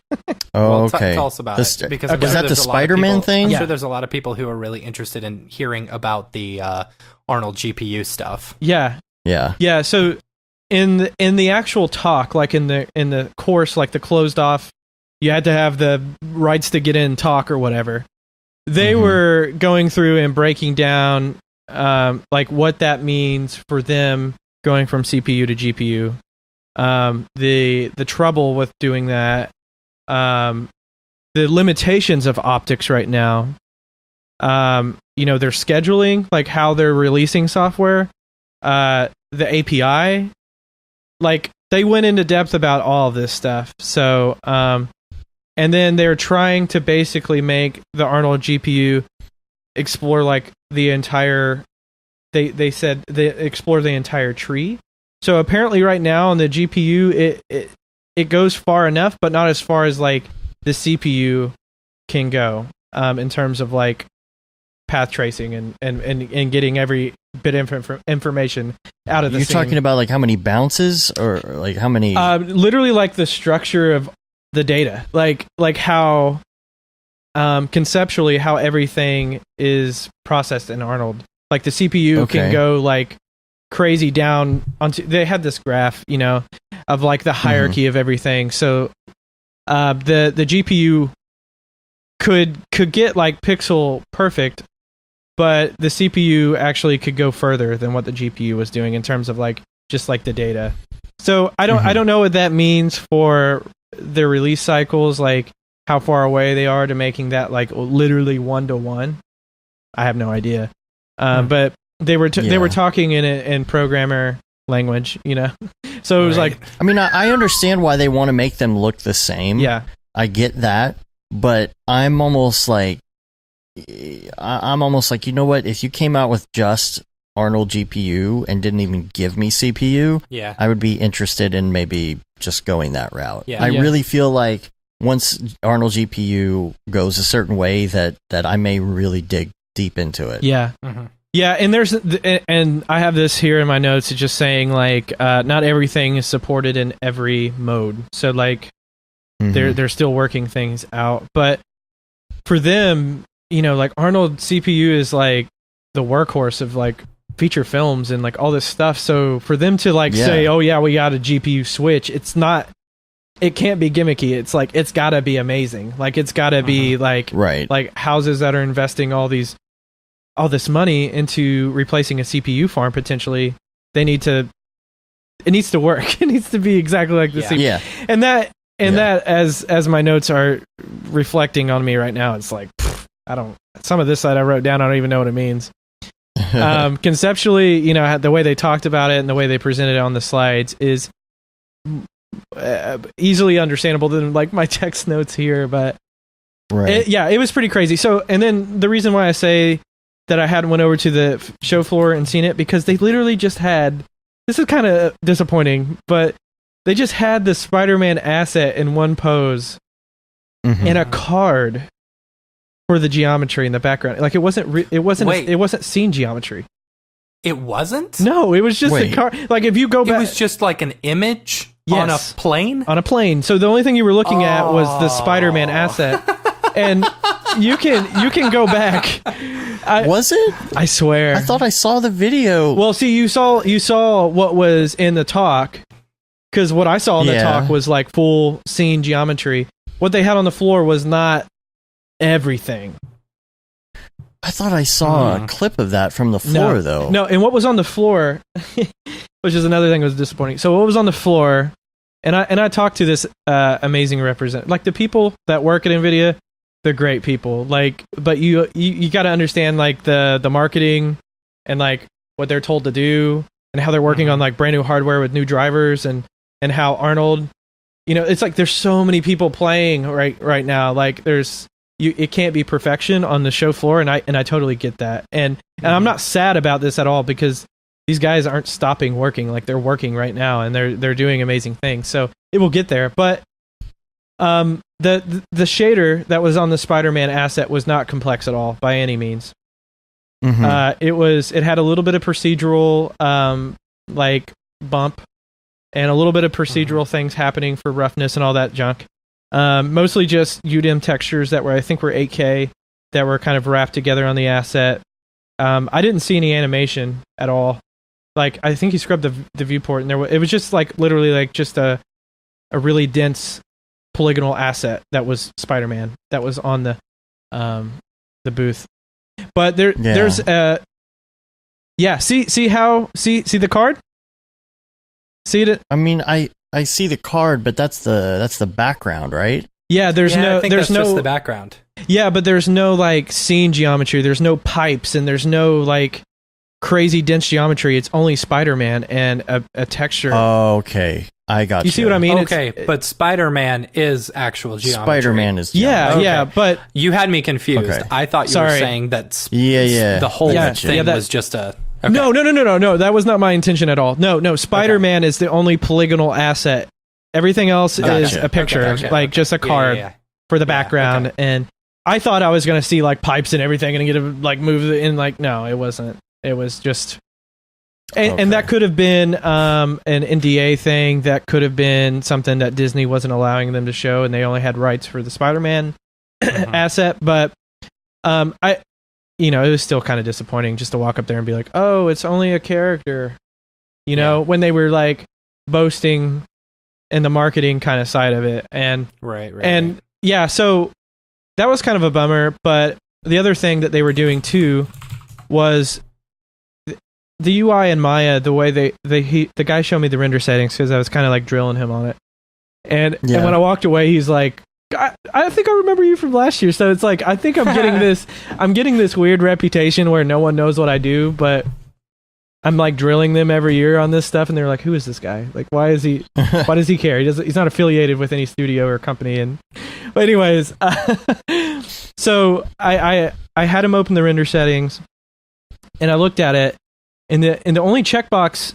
in there on the render settings was optics denoiser, and then I had him bring up the actual the task manager to like see like, and it was running fully on the GPU, and the CPU like was not doing a lot.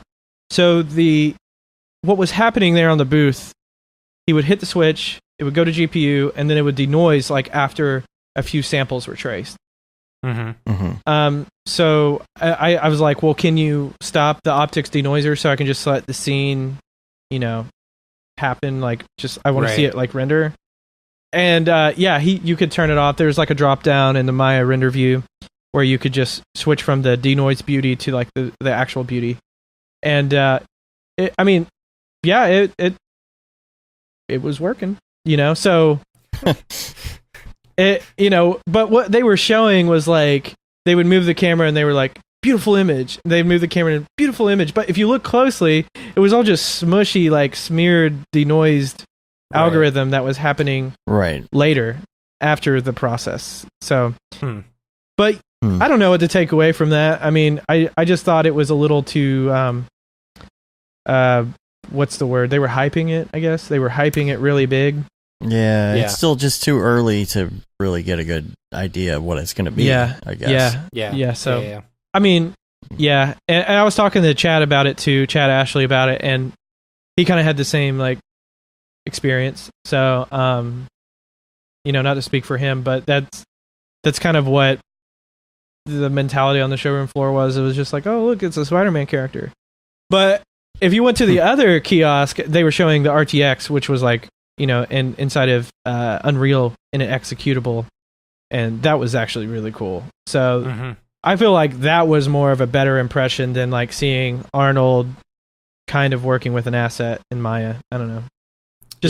My take on it, but I would have rather seen a full scene and like got an understanding of like how is this going to affect me like as an artist kind of thing. But it was more of like a demo of like, yeah, we got it running on the GPU.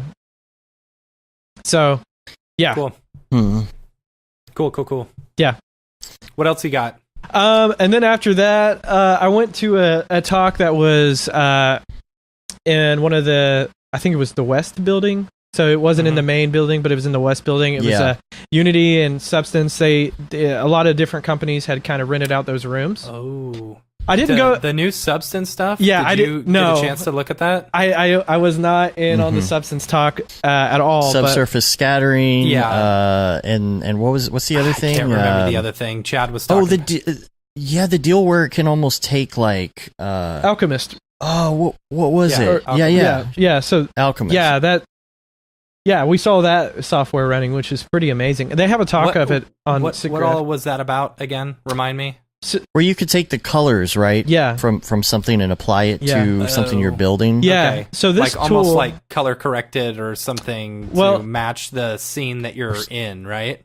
Well, this tool is basically a way to speed up like automation, like real world capture, procedural node based texturing. Like it's a more refined package where you can kind of bring all these things in at once. And what they were demonstrating was you could bring in a photograph and you could actually take colors from that and include it into your textures that you were building. Like, the textures that you were building inside of Alchemist. So you could pull reference from things, and it was allowing the Alchemist software to basically like compute, oh, you want these colors here.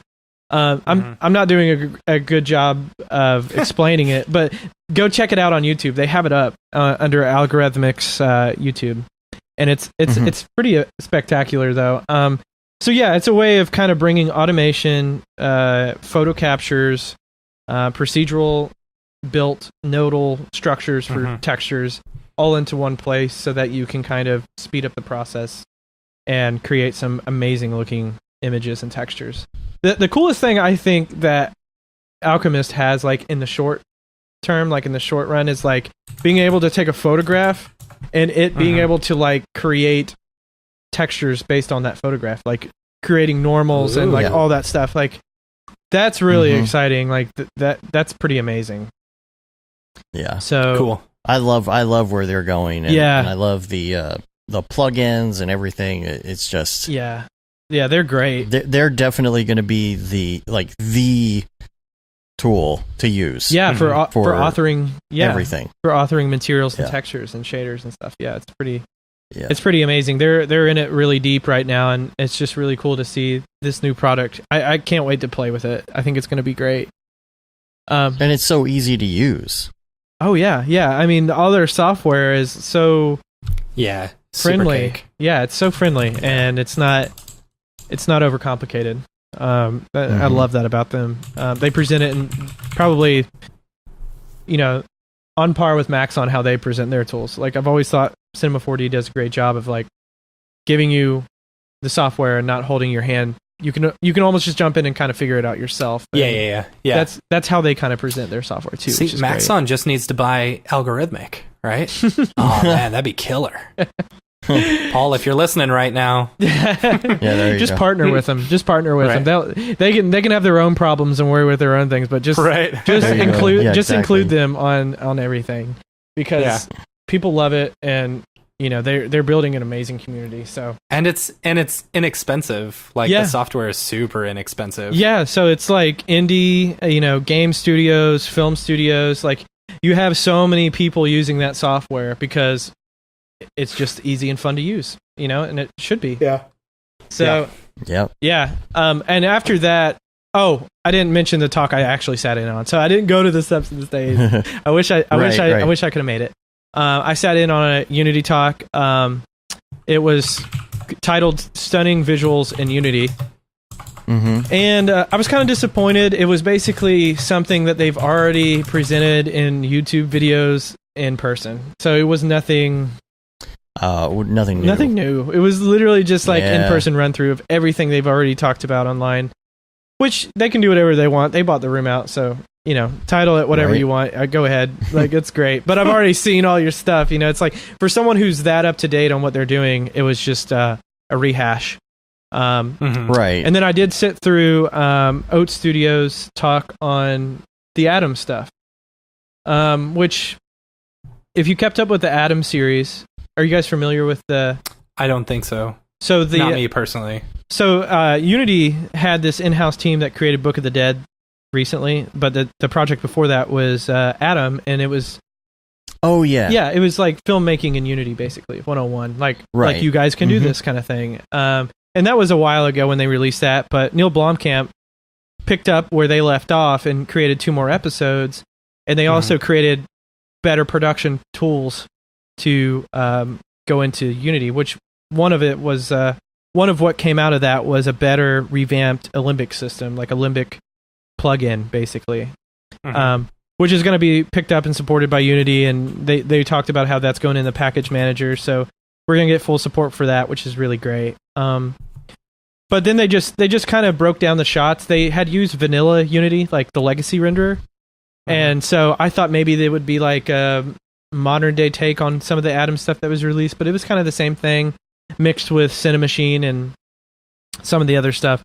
So I didn't feel like I was disappointed in the talk, but it was a lot of the same things that was released in the blog and released in videos and things like that. But it was just really cool to see some of those guys in person, like see them talk about their project that they worked so hard on. So that was pretty cool, because you got to see the scenes, and they flew the camera around all the photogrammetry they took on set and how they tied that together with Cinemachine and Timeline, which, if you guys aren't familiar with Cinemachine or Timeline and some of the stuff they're doing there with procedural camera systems, it's amazing.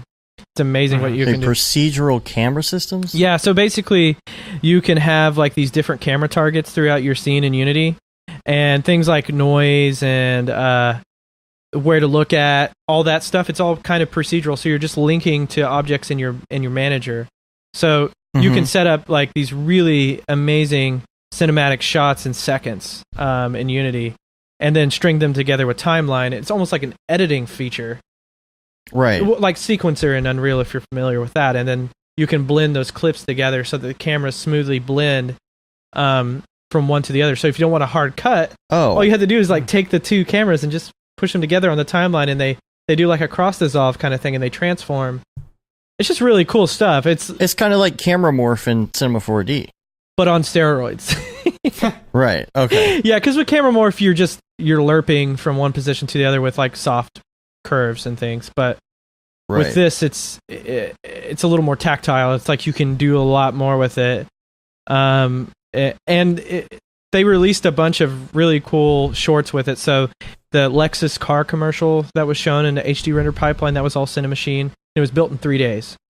So it's like they had a team of like 3 people who worked on this car commercial, quote unquote, and it was done in 3 days. Used Cinemachine, Unity Asset Store stuff, and it looks like a car commercial. And it's just like their way of speeding up the production process and their own take on it with real-time rendering. So yeah, I think it's very valid, and seeing real-time live, which is the next kind of thing here, most of which was reality capture, performance capture, virtual production. All of that was pretty much real-time live in a nutshell. Like you had MPC, I believe it was MPC Vancouver. No, I don't know which branch of MPC, but they were using Unity to do virtual production. So they had like dolly, like physical dolly sliders on stage with performance capture, so they could actually physically feel like they were moving cameras, but it was like recording in Unity.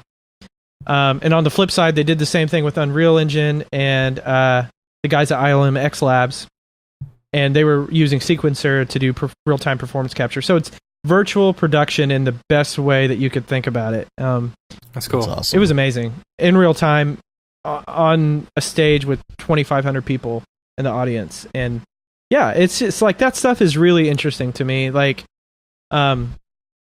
obviously we're always looking for the most efficient way to iterate and reach a better goal in a short amount of time. So some people can argue that real time is going to help you get there faster, but I don't know.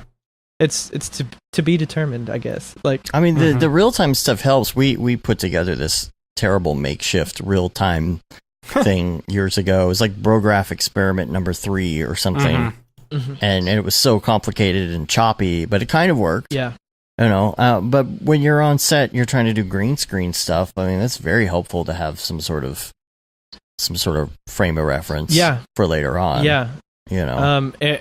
Toy's been talking about Brigade and that technology and how real-time path tracing can be a thing for games, and that's another rabbit hole. But it's the allure and the holy grail is always going to be real time. Like, you don't have to wait for rendering, and so does offline and real time ever converge at some point. And see, that's been my thought on that. Will it ever get to a point where it's all one and the same, or is it one of those things where the real time is going to get better and better, but then rendering is always going to be that much better? Yeah.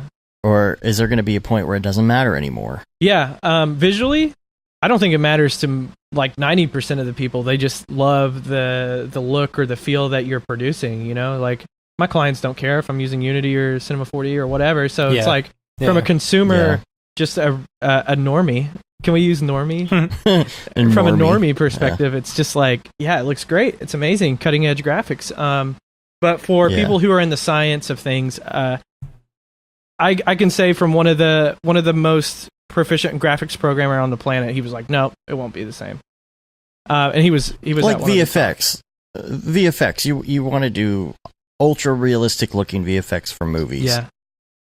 Will there ever be a point where you can just design this stuff and then it's pretty much a real-time bake out to QuickTime or something, or whatever you're going to use for editing? I would say no, because obviously we're getting closer and closer to like true photorealism, and the science and the physics behind all of that, especially if you're talking about fire or thermodynamics and like all these things. Like, you can always go further.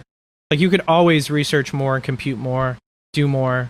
So I think offline will always stay like offline, especially for films, especially if you're talking about like light interactions and dynamics and things like that. It's like, how can you compute that on the fly? Like, how can you simulate all of these incredible variables like on a movie scale?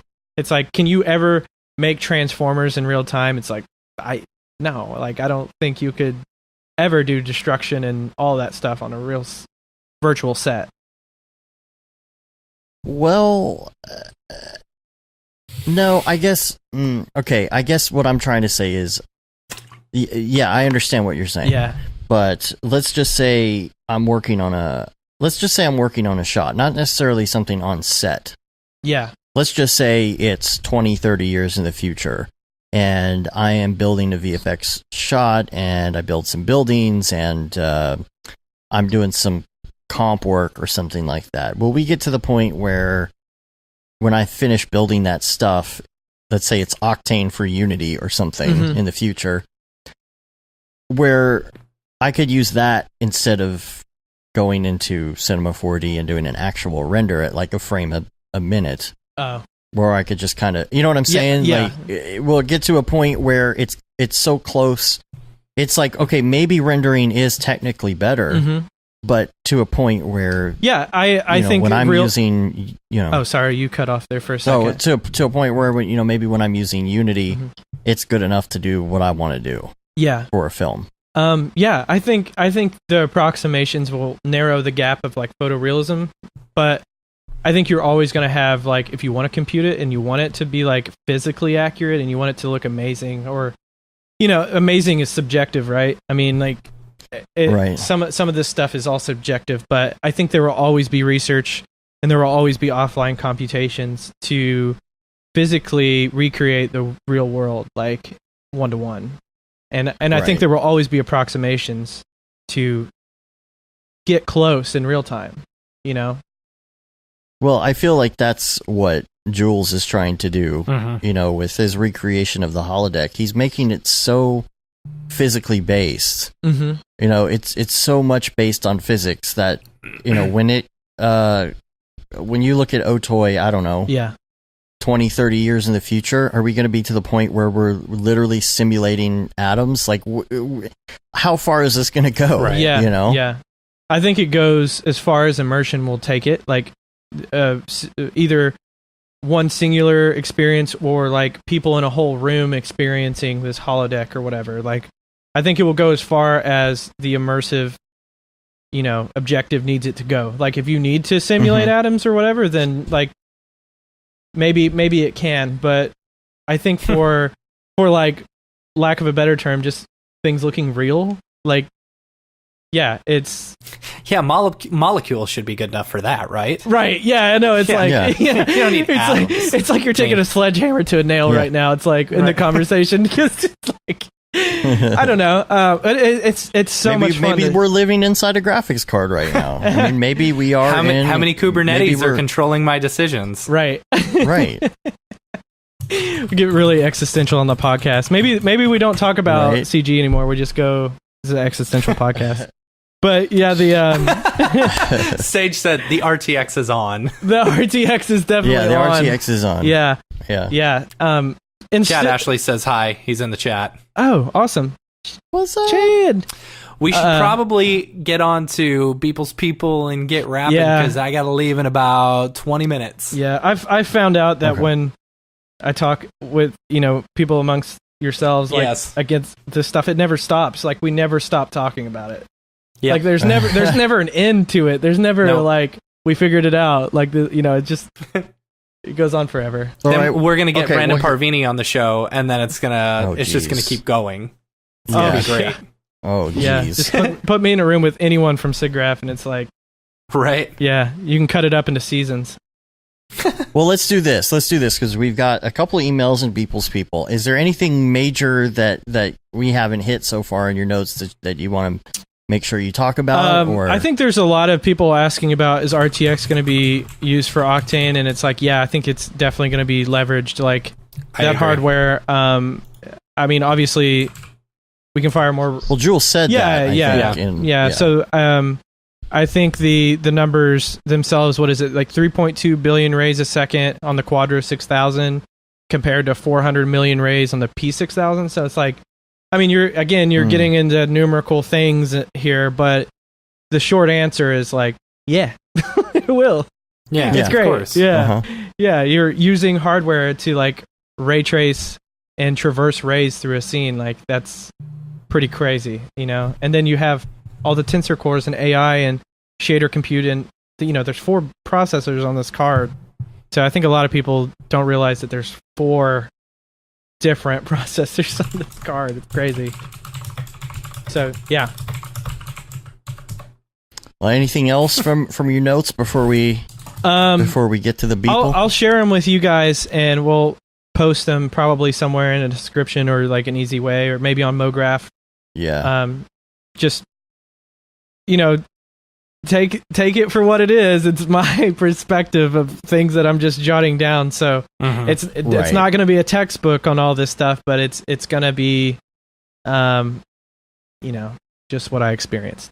So yeah, right, yeah, cool.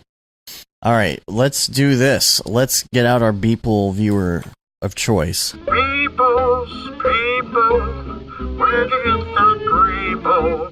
Peoples, people, what's up with that guy? We haven't done a Beeple's People in a while, We have so not, no. I had to go through, and there were some really good ones. Please tell me you're that doing I kind of had to. dough. Oh, of course I'm Okay. doing dough. Okay, good. That'll be the last All one. right. That's epic. But let's see. Go to your Beeple viewer of choice. I'm using Twitter, and let's see. The first one we're going to is July 31st, Year of Our Lord 2018. And this one is called Disneyland 2072. Oh, are we going? gotta Are we find it going in my- all with the? Sorry, I've been really good about not asking what the date was again. What is it? July Oh, you 31st, froze. Year of Our Lord 2018. Sorry, you froze. I didn't hear you. July 31st, Year of Our Lord 2018. Oh, I'm sorry Disneyland about the freezes. 2072.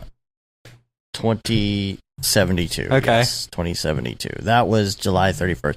There were so many good ones.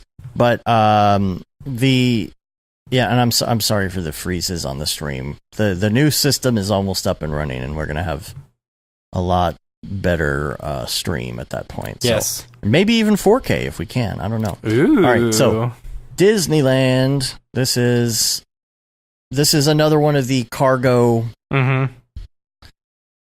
shipping container Yeah, he's got the things. shipping containers. He's got the whatchamacallit? Telephone the telephone pole. pole. You got your Beeple person, you know. Yeah, he looks sad. Yeah, he is looks sad. very sad. Yeah, because Look at him. he's sad he has to go to Disneyland. Or he's sad that Is he sad because it's not like the original Disneyland back in the day? He's kind of down. He's like remembering the good old days maybe. of what Disneyland Is it used even to a be. dude? I'm not sure if it's a dude. I mean, you never know. The person. Z is looking at Disneyland, Right. and is upset about the fact that Disneyland used to be so cool and now it's a shipping container. If you look in the background there, you can see the Ghetto Blaster. He's got the Ghetto Blaster inside Disneyland. Oh, right. Is that all it is? It's just an empty thing with- okay, so you've been to Disneyland, right? Or Disney World? Right. yeah. You know how you go under the you go through the little tunnel threshold where thing. where the train is, you know. So I think this is to enter Disneyland, of course. I want to know what the inside of this looks like. I know. Well, All right, if you Mike, go come to July 20th, 2018, you can probably see that's the one called Woke Poo. You know, I think we did that one. We did do Woke Poo. So yeah, let's see. Woke Poo. Where is that? The 20th? Yeah. There was another one that I saw. Gosh, I'm going so far back. There was another. Okay, here's Woke Poo. Yeah. But there was another one I saw where he had the what's the name of the snowman from Olaf? from Frozen? Olaf, Yeah, really? somewhere in here I saw that in a post, and I didn't know where that had come from because I didn't think I had seen that as a daily. Yeah, I don't think that's a daily.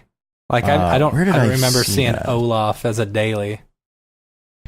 I saw a little icon of something that had Olaf in it. I don't know what it was. Hmm.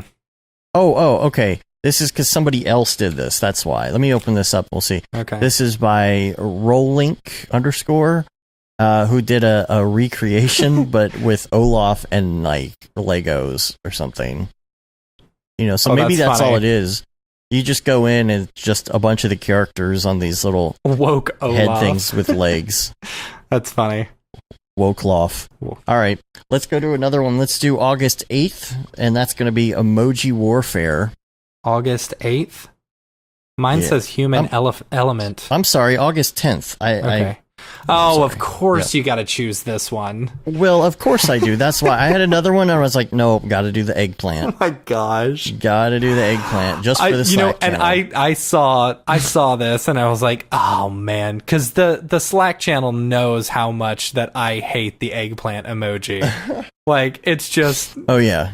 And you see the signs in the background. Yeah, those are come hilarious. on. That's like... Yeah, with the drops on them and stuff. So messed up. And the hand, the fist, it's like, okay, all right. It's funny. I mean, I get... Are eggplants in the future, or are they... Nah, it's just more a part of the emoji warfare. But with the emoji wars, like, what would this be as a weapon? Is this some sort of, like, super bomb? I don't know. I'm not even going to speculate. I mean, they have American flags. That's what's weird. Oh, they yeah, have that American is interesting. flags, that is interesting. So that's really kind of... Okay, I know what this is. This is basically a... okay, so remember how Trump wanted to have his big, the military parade. Military parade. That's what this is. This is the military parade for Trump saying, I have the biggest eggplant. That's a really good insight. Because I bet you, honestly, that is probably what it is. That is a great insight, because when you have these parades, it is a penis measuring contest. Yes. Honestly, like, that's what it is. Like, that's why it's a show of your force. Yeah. All right, so now that I've analyzed it a bit, I don't hate it so much, but... Okay. Yeah. I don't know. Maybe if you put it in that perspective, as far as, like, us not thinking about, our story and start thinking about, like, everyday, our everyday life, these whole emoji warfare things could be just, like, the ridiculousness of our current, government situation where, like, or everyone, just society in general. Right. Where we're just looking at, we're treating politics like, a emojis. Like a joke? Yeah, like a joke, Okay. All right. No, I like the theory. It's pretty good. I guess. Let's go to the last one, which is August 25th, and we have to do this. We had to do this one because it is called Doe. Right. Oh, I do like the Space Ape one. That was pretty cool. Space Ape was pretty good. I mean, there's so many good ones, but we're so far behind. Okay. Doe.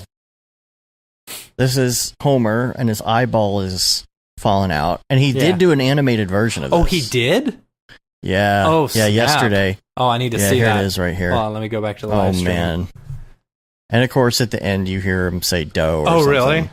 Oh man, dude, Beeple is so good. Like, he is so much more than these everydays. Like, yes, he created the everyday. Like, everyone knows him for his everydays, but it's like only Beeple.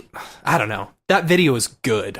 The video is good, and it's like you can see people creating these everydays and stuff like that are basically imitating Beeple, but go the extra step, because that's good stuff right there. How am I going to work this into the novel? Yeah, I don't know. Well, actually, no, he is owned by Disney now, right? Technically, yeah. So he could be in Disneyland. Yeah. All right. All right. Well, that's enough of that. Yeah. Because I know you got a hard out. So I wanted to quickly go to these emails because I think, Brandon, you might have some good answers for some of these, especially this first one is from Mark, who says, question for the podcast. I have a question about EXRs that I hope you might be able to answer.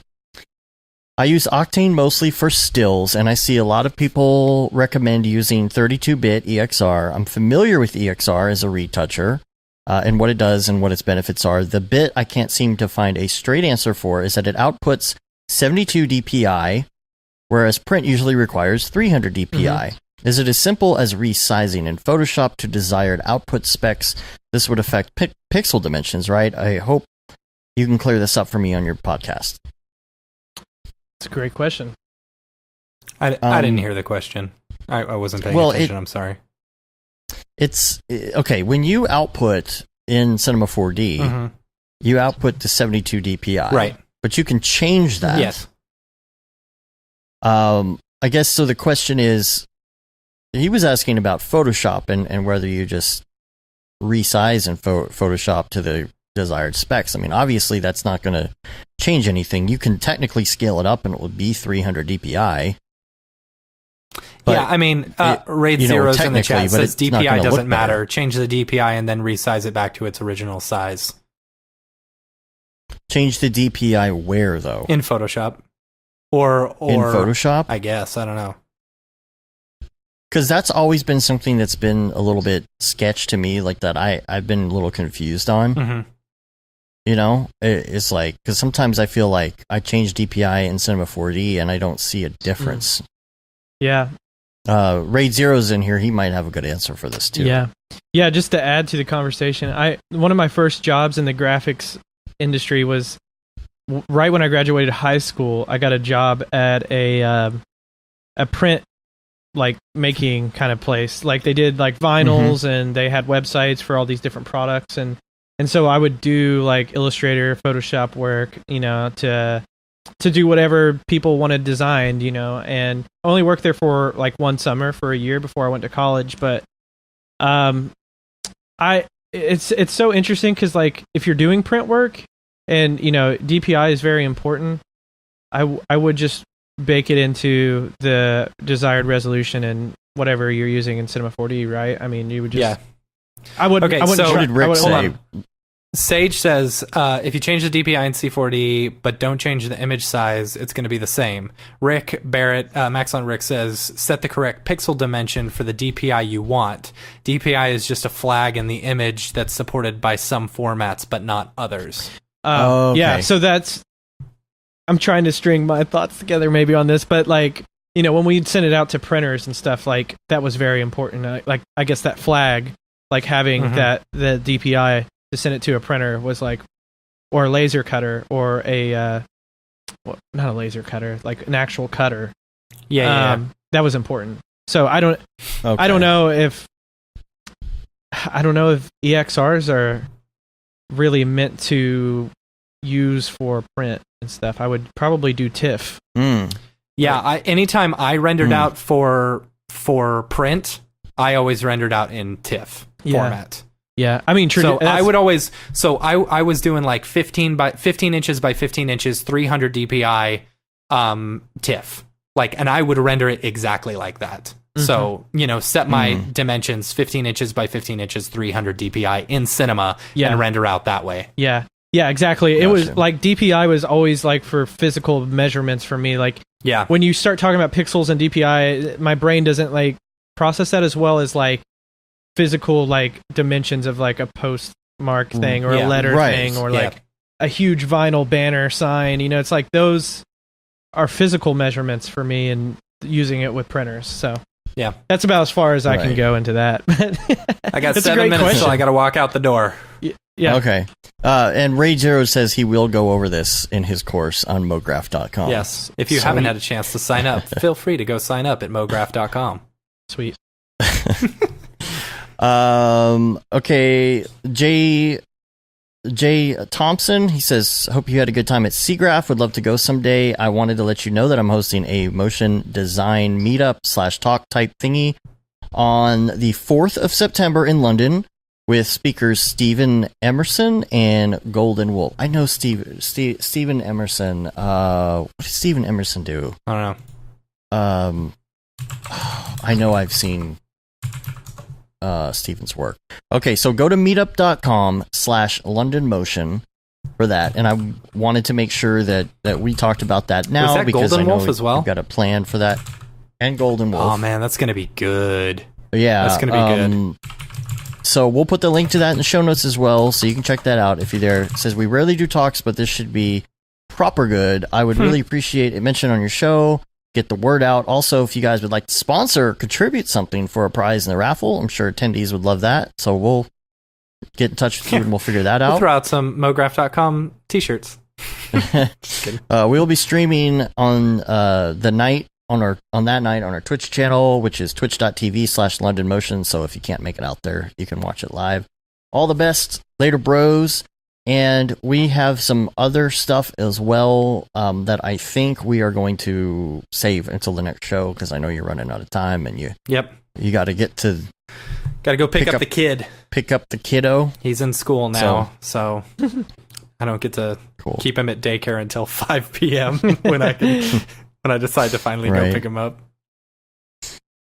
All right, cool. Well, we're going to get out of here. Brandon, thank you so much for being on. Yeah, dude. We love picking your brain, because you are not just a graphics guy. Yeah. You're like a techie. You're a guru, man. Guy in general, not just like motion graphics, like everything in the industry. Oh, well, it's not me. It's literally all the other people I talk to and have conversations with. So I'm in the Slack channel. So, if there's something you want to talk about, by all means, I'm not a guru. I'm very much in still the process of learning and figuring out. And I love getting further into software stuff and to actual computer science stuff. So I feel like that's where all of the juicy, meaty stuff is at. So that's the thing, is your computer science angle on this. It's really helpful. And I don't know how you keep all of this stuff in your brain, because I can barely keep just the motion graphics part in my brain. Yeah. So we really appreciate you going through your notes and talking to us about it. Yeah, maybe we loved hanging out, man. Maybe we could share those on Slack or something, or I don't know, wherever. Yeah, wherever you want. Just let me know after the show, and we'll post them. Yeah, we'll get that taken care of. I'll make sure that we have a link to that for everybody. So yeah. Cool. You can rate us on iTunes, leave a review. You can subscribe to us on your podcatcher of choice. It helps get our ratings up there. Subscribe to our newsletter. Don't forget to go to mograph.com and sign up for more information. Hopefully, we're going to send out a little primer in the near future. Yeah. Once we get that organized. Start teasing some new functionality and stuff like that. So make sure to look out for there. We got a lot of plans, short term and long term. Yes. So we'll be disclosing some of that information. You can say you've been there, done that, got the T-shirt with the No Brograph, No Mograph T. The Paul Babb, Fuel the Babb 2020 shirt. All the profits from that go to Doctors Without Borders. The limited edition Gate and DeSimone shirt, which we are going to stop selling soon, like for reals. For reals. Yes. So make sure you get one of those. And, of course, the Render Things shirt. Yep. Which I am wearing right now. Render Things. Sweet. And we got a hoodie as well. And, there might be a Node Commander shirt floating around there somewhere here in the Slack. Yeah, sign up for the Slack. There might be a Node Commander one coming out soon. Yeah. So look for that Node Commander so you can wear that to half res. And we're really looking forward to half res as well. Yes. That's coming up in 2 weeks. Yes. 2 weeks. We leave 2 weeks from tomorrow. Yep. So, and of course, we're on Facebook, Twitter, Instagram, YouTube, Brograph.com, and Mograph.com. Yep. Check us out there. Awesome. Yeah. So, we're going to get out of here. Till next week, I'm Dave. And I'm Matt. And I'm Brandon. Thanks so much. Have a good one. Later, bros.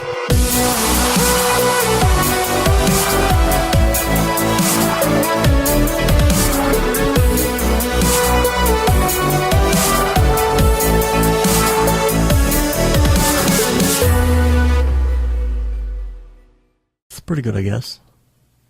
Brograph.com, an online resource for learning Cinema 4D, After Effects, and other motion graphics tools, specifically catered to help you prevail as a motion graphic designer. What's up, bros? Welcome to another Brograph motion graphics tutorial. With tutorials, plugins, and now a podcast with tens of thousands of listeners worldwide. Yeah, it's a great community to be part of. We give you professional time-saving tips, industry news, interviews, shortcuts, and lessons that help keep you current in the world of motion design. Throw in HDR Studio, take the render settings, pick the HDR, put in a reflection, and gorgeous. I love projects that scare me. When our art director comes to us and asks for something that I had never done before, man, it gets me pumped. Our weekly long-form podcast will give you the latest news, help you in your file management, hardware configuration, and client relations. Learn about the latest render engines, modeling techniques, and workflow integration while staying entertained. Real nice banana. Ah, that's so funny. All right. I'm going to live forever.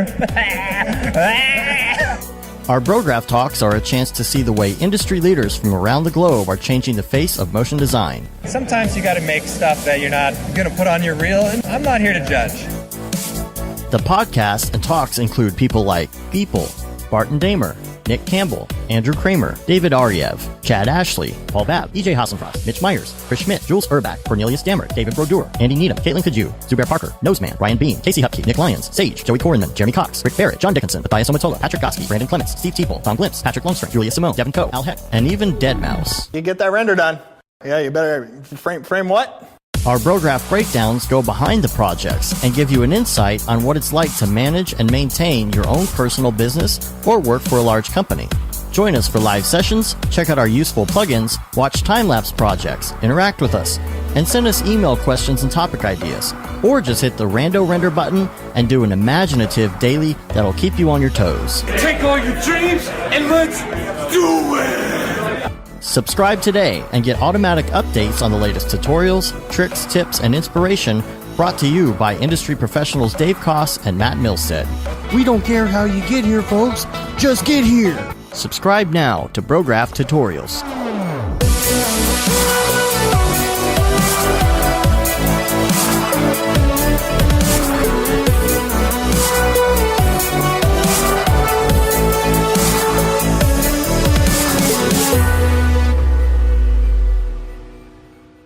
It's pretty good, I guess.